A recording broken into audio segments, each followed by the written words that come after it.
Really wonderful. Nothing like a setup. Okay. Let's have some fun. Can you hear me okay? Well, I have to say, I was sitting here thinking about your mother, Nancy. And Nancy, I had the honor of serving with Nancy at Unity of Sarasota. And let me tell you what a feisty lady she was, is, always shall be. I have some bromeliads in my yard, thanks to Miss Nancy. So David and I go back a ways. I had the opportunity to go to Key West, and with my husband, we sailed for an adventure, and he was serving at that ministry at that time. And my goodness, we do go back a long way, and I'm delighted. I'm very honored that you all thought of me to come and play with you today. Lots of things are rolling in my mind. But primarily, I want to just simply say that each one of us is here to find that sweet spot of alignment, of truth, of grace, of joy, of peace. And when we are in this sweet spot, we are giving the gift that the universe has designated for us to give by our own consent. We are never being given an assignment that on some level we didn't sign up for.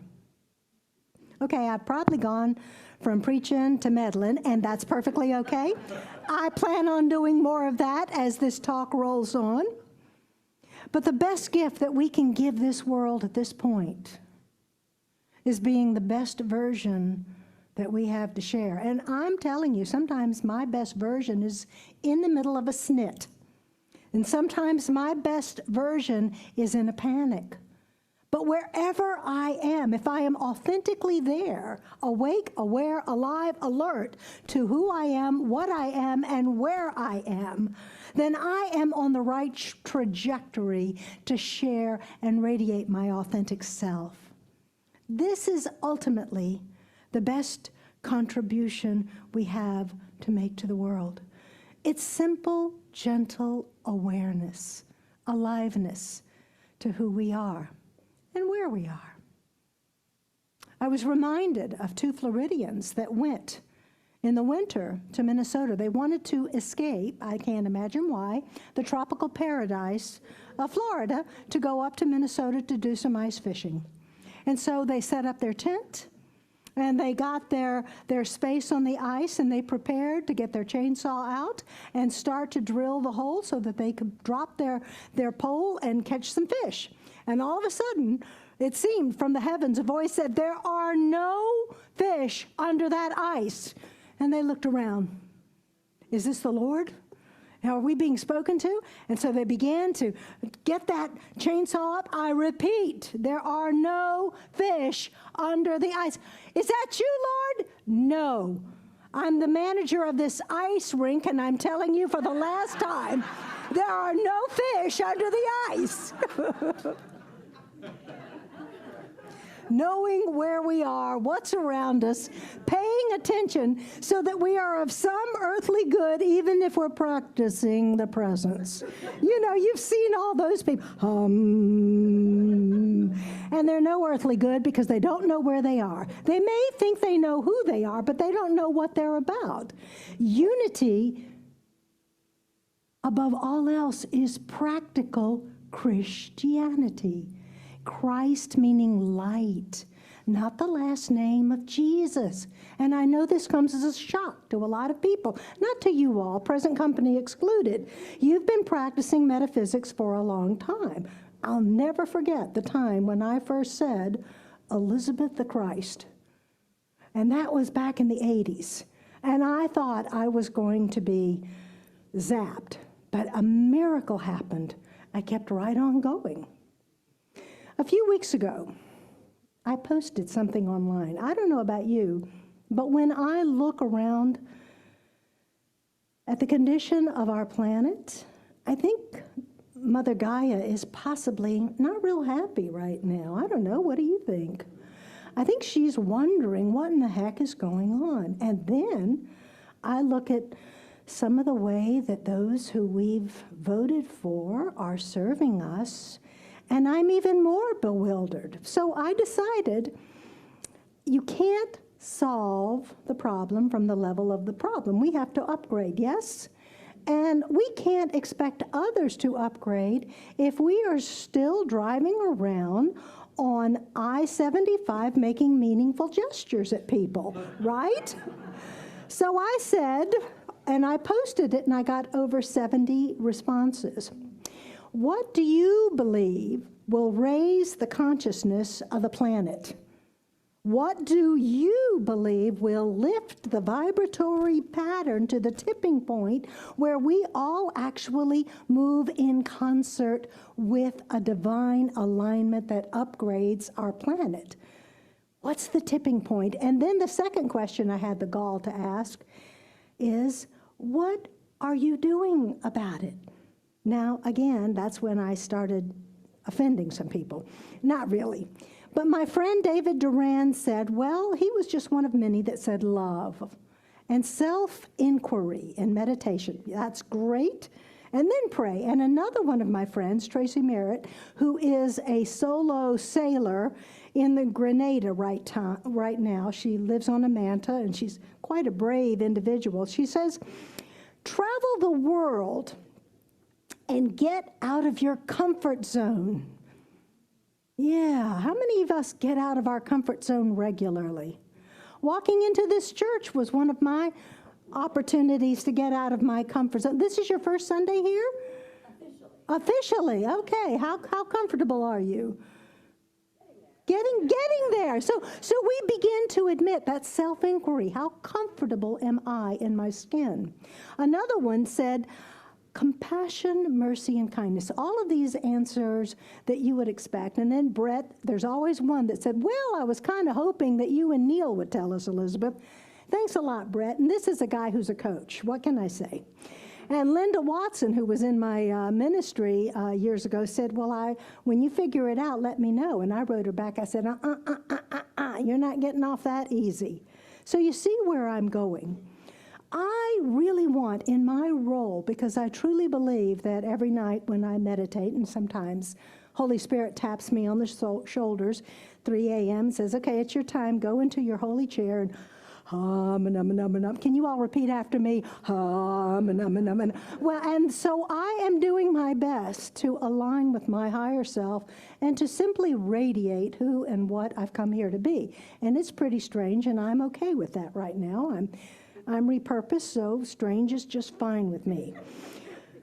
But I want other playmates that are willing to get into their authentic self, that are willing to be self-accepting where they are, how they are, who they are, and what they are. One of my teachers has said, Andrew Cohen has said, it's not so important as to who we are. But when we really get down into it and we begin to explore what we are, that's when things begin to happen. We get to decide, what am I? I'm more than this body, right? I'm more than these thoughts. I'm more than these feelings. I'm certainly more than the circumstances around me. I believe in a perfect world, or as Rebecca sang, in a wonderful world. We can deliberately align, allow, and engage our authentic presence no matter what's going on. We can absolutely fall flat on our face. Has anyone ever done that? We can fail miserably and still align and allow, because the eternal divine self of us always is present to allow us to rise up and move on, or rise up and deliberate what in the heck happened and then move on intelligently. We do not have to stay in a rut. That's a choice. Now, many of us have stayed in a rut, but that is a choice. Being in a rut is not the divine calling. But don't tell that to some of your friends who think it is. Did I say friends? I really meant family members. In a perfect world, our overly sensitive triggers can become glimmers. Have you heard that word, glimmers? one of my many triggers is when my husband is impatient with me. But I can turn that into a glimmer when I remember he absolutely loves me. That's turning it into a glimmer. One of my other triggers is if someone is eating too loud. I have a phobia against, and I'm very sensitive to noises. So I realize my glimmer is I can just smack louder than they can. No. No, I can appreciate the nourishment. But part of turning a trigger into a glimmer is a rise in our authentic power, that this circumstance does not own me, I own it. And as the living, radiating light of God, we are meant to own our life. We do life. Life doesn't do us. And it's such a wonderful relief to know that I really am in charge of my responses, except when it isn't. And I recognize that some of my responses are less than perfect. My daughter, Ren Magdalene, has a saying that when we grew up, we are taught, do it this way, not that way.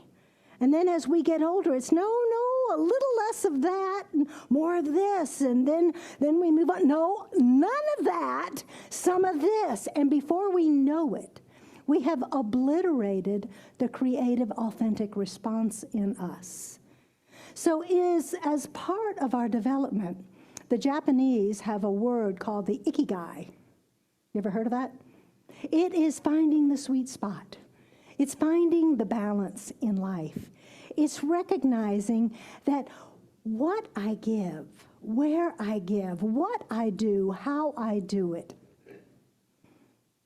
can the world benefit from it? Is it my natural, authentic skill set? In the ikigai, what is it that gets me out of bed in the morning, excited about life?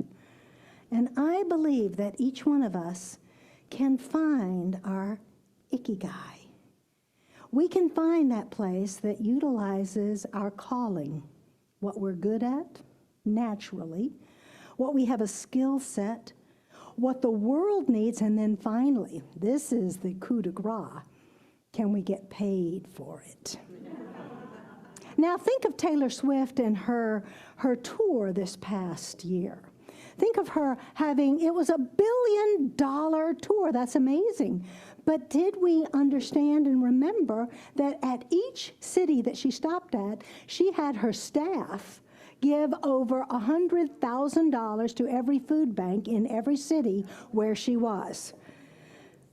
The world needs this. Yeah. It's not about what I can get. It's what am I here to give. Think about Elon Musk. He's wild, he's wonky, he's a little weird. But do you believe he has found his sweet spot? And he is inviting his staff. My nephew-in-law works at Tesla and tells me that in that environment, they are always called to excellence. They are always called to doing the best they can, and they're always called, no matter what else we've heard, to enjoy their job. And yes, they do work hard. Think about Mother Teresa. Did she find that sweet spot? Think about individuals in your life who who look like they're living the dream. Have they found the sweet spot? And then finally, we look at ourselves and we go, what's mine? What is my sweet spot? And how do I get into it? We won't get into it by wishing and hoping and planning and scheming. That's not going to get it. It's about the right effort, with the right intention, with the right perseverance, with the right attitude, every day. So, one of the unity practices that I have now called a unity practice, because I've been in it long enough, I can call it a unity practice. I'm inviting you for the next 21 days. You're free to say no, but I'm inviting you, before you go to bed at night, I'm inviting you to write down 3 things that you think would put you the next day in the sweet spot. What do you need? What does the world need? What are you good at? What could you possibly develop that might actually bring you remuneration? The word for the day is prosperity, the giving, the receiving, the allowing, and the flow that would put us in the sweet spot. Write down 3 things for the next 21 days. And before you go to bed, when you write them down, what this allows is the subliminal mind of the living God in you to work out the path, to clear away the obstacles, and to allow the exuberance and the energy of who you are to put things into place so that your way is made clear. I didn't say it would be a straight line. It could take a circuitous route. And why not 4? Because 4 gets us into doing too much. You may do 4, 5, 6, 7 things, but 3 is what we're here to accomplish. And at the end of 21 days, I believe that you will find yourself in that sweeter spot of letting God be God through you. Now, I've started a couple of 21 days. Here's the rub. 21 days, right? What happens if you forget day 18?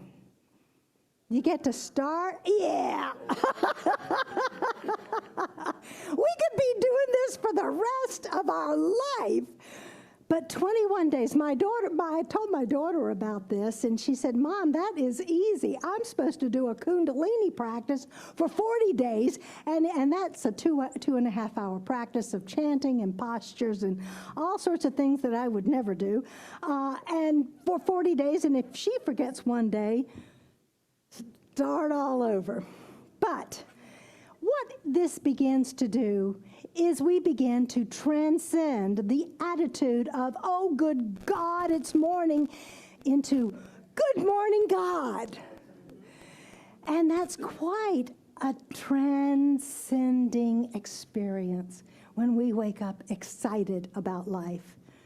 You and I, on this trajectory, as we are raising the vibration of the planet, and I believe if you're here today, then you have been called, selected to allow that authentic Christ nature of you to bring it up to the tipping point to where we are actually in harmony.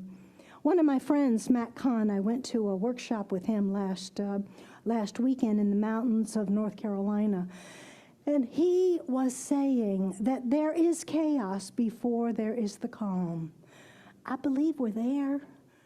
I don't think it needs to get much more chaotic. But part of the chaos is allowing us to move from what's the matter to being the matter, from 3D to 5D. That the world is awakening up to the next level of awareness of consciousness. We call it 5D.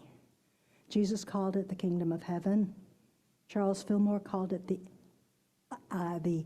ethers. Ethers, I couldn't think of the word. The ethers, alive with pulsing with the thought vibrations of truth and grace and peace. You and I have this opportunity to move into what it is that I love.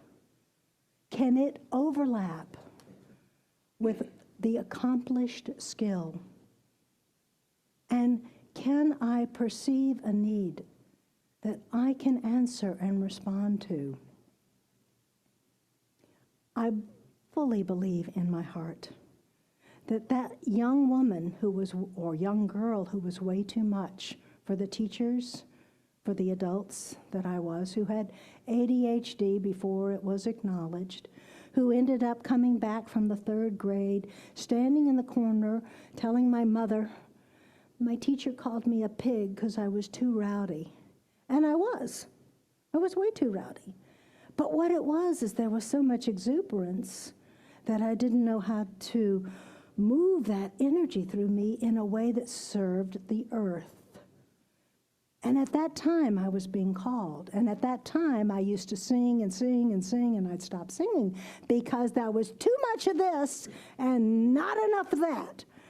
So what my mother did, which I believe she was called to do, is she put me into piano, where my hands had to do something, my feet had to do something, my eyes had to do something, my brain had to do something, and when I really knew the music, my heart had to do something, which led me into, when you get all those things going, the ADHD is funneled into a creative channel.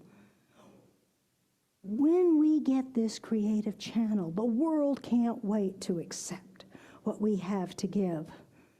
We are centered in on living out loud. But first it must come from the stillness of the sacred space of silence. It's one of those beautiful paradoxes that Unity is so fond of. Out loud from the silence. Go ahead and balance that. But we can. And we can begin to let go of what others believe we should have to do, be, know, before we can get into our authentic power. When was the last time we felt our authentic power? You know when mine was? Now. With this invitation, you gave me full carte blanche. Exactly. So authentic power does not have to wait for somebody else's invitation. We issue the invitation to ourselves. So as I prepare to close this very long, could have been a heck of a lot longer talk, I want to remind you of something that touched my heart deeply. It said with much wisdom, be confused, for it is where you begin to learn new things.